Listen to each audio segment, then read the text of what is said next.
Sesungguhnya orang-orang yang memecah belah agamanya, orang-orang yang memecah belah agamanya, artinya umat dipecah belah. Asalnya di Sarawak ini satu mazhab, lalu datang satu orang dipecah, jadi bermusuhan dengan yang lain, dan mereka terpecah menjadi beberapa golongan lagi, lalu mereka dengan kawannya pecah lagi. Maka tidak ada sedikit pun tanggung jawabmu terhadap mereka. Berarti mereka bukan tanggung jawab baginda Rasulullah SAW.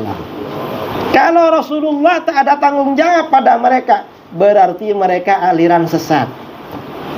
Ini kelompok yang suka memecah belah. Rasulullah tak ikut-ikut pada urusan dia. Bid'ah itu bersamaan dengan perpecahan. Orang ini kalau ikut puak bid'ah bermusuhan dengan kawannya. Kalau ikut sunnah biasanya berjamaah. Ini kata Ibnu Taimiyah. Bahkan ulama Wahabi modern, Syekh bin Utsaimin ya, bin Utsaimin dalam syarah Aqidah Wasithiyah juga cakap begitu. Apa kata dia, Syekh bin Utsaimin? Kita temukan ahli bid'ah saling berpecah belah, sedangkan ahlus sunnah wal jamaah bersepakat pada kebenaran. Meskipun terjadi perbedaan, tapi tidak sampai saling menyesatkan. Ini kata Syekh Utsaimin. Soalannya, benarkah sesama Wahabi tak saling menyesatkan? Bismillahirrahmanirrahim.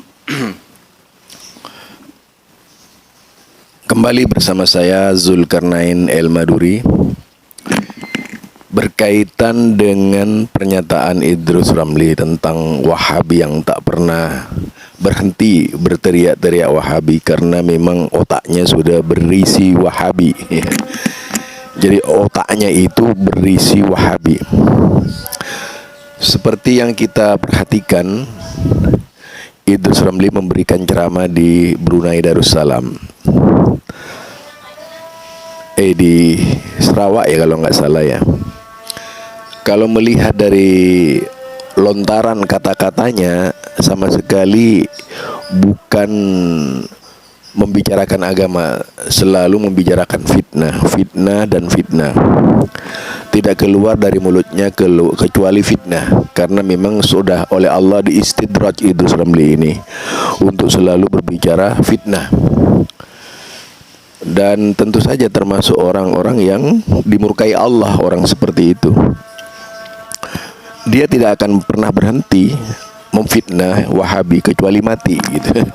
Itu kan dalam hadis disebutkan bahwa orang itu akan mati dengan kebiasaannya. Nanti Idrus Ramli itu mati dengan kebiasaannya, seperti Wahabi. Bukan nyebut Allah, Wahabi mati.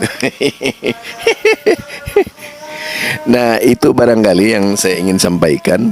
Ini berkaitan dengan Idrus Ramli menyebut Wahabi memecah belah dan kemudian menyatakan ahlul bid'ah kepada Wahabi. Ini saya kira sangat lucu ya. Orang sudah tahu kalau kelompoknya Idrus Ramli itu ahlul bid'ah. Ahlul bid'ah, benar-benar ahlul bid'ah. Bukan lagi pelaku bid'ah, tapi benar-benar ahlul bid'ah, bahkan termasuk perintis bid'ah. Konon kabarnya juga suka jualan ajimat itu. Jadi kalau melihat Idrus Ramli ya seperti itu, memang tidak mau mengakui kenyataan yang terjadi pada dirinya. Kemudian dia berlandaskan Al-Quran.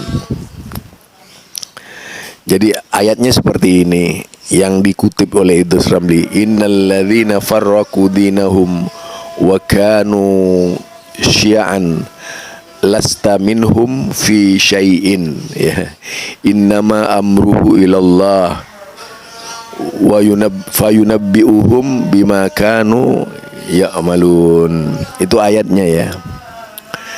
Nah, kalau mencermati ayat ini, SD saja tahu. Coba orang yang melakukan bid'ah itu di mana? Siapa yang melakukan bid'ah itu siapa itu? Orang Indonesia ini paham. Mereka berkedok bid'ah hasanah untuk membenarkan seluruh perbuatan bid'ah di Indonesia. Itu Ramli CS ya. Mengapa kemudian dikatakan kepada Wahabi sedangkan Wahabi sama sekali tidak pernah melakukan bid'ah itu? Yang nyata dan real di Indonesia ini, fakta, faktual, bukti nyata yang benar-benar melakukan bid'ah itu Idrus Ramli CS, pelaku bid'ah. Jadi itu termasuk kepada ayat tadi, innal ladzina farraqu dinahum, sesungguhnya mereka yang melakukan pecah belah terhadap agamanya, wa kanu syi'an, dan kemudian menjadi kelompok-kelompok. Lah dia saja dengan NO garis apa yang disebut dia pakai apa, dia sendiri saja bikin NO namanya garis lurus gitu. Itu saja sudah menunjukkan bahwa orang ini memang suka pemecah belah. Lalu bagaimana bisa dikatakan dia orang jujur dalam fatwa? Dia nggak jujur. Kalau berbicara bid'ah, dia pelaku bid'ah utama gitu ya. Nyata sekali dalam sehari-harinya ibadahnya dihiasi dengan bid'ah, masih saja ngaku ahlus sunnah gitu. Nggak malu ya orang ini membongkar kedoknya sendiri sebenarnya apa yang disampaikan oleh Idrus Ramli ya. Jadi di situ kemudian innama amru ilallah, sesungguhnya masalahnya itu kembali kepada Allah Subhanahu wa taala. Wa yunabbi'uhum bima kanu yaf'alun, dan kelak Allah akan mengabarkan kepada mereka apa yang mereka kerjakan dari bid'ah-bid'ahnya. Jadi dia kadang-kadang menjadikan patokan tahlilan, menjadikan patokan tawassulan, menjadi patokan usolli, menjadi patokan, yaitu menjadikan patokan maulidan, menjadikan patokan apa namanya kunut, istighasah dan sebagainya, zikir bersama, itu sebagai ahlus sunnah wal jamaah. Ini kan mengada-ngada, perbuatan mengada-ngada, jelas sekali kalau mengada-ngada. Masih teriak-teriak Wahabi yang mengada-ngada. Orang ini aneh banget.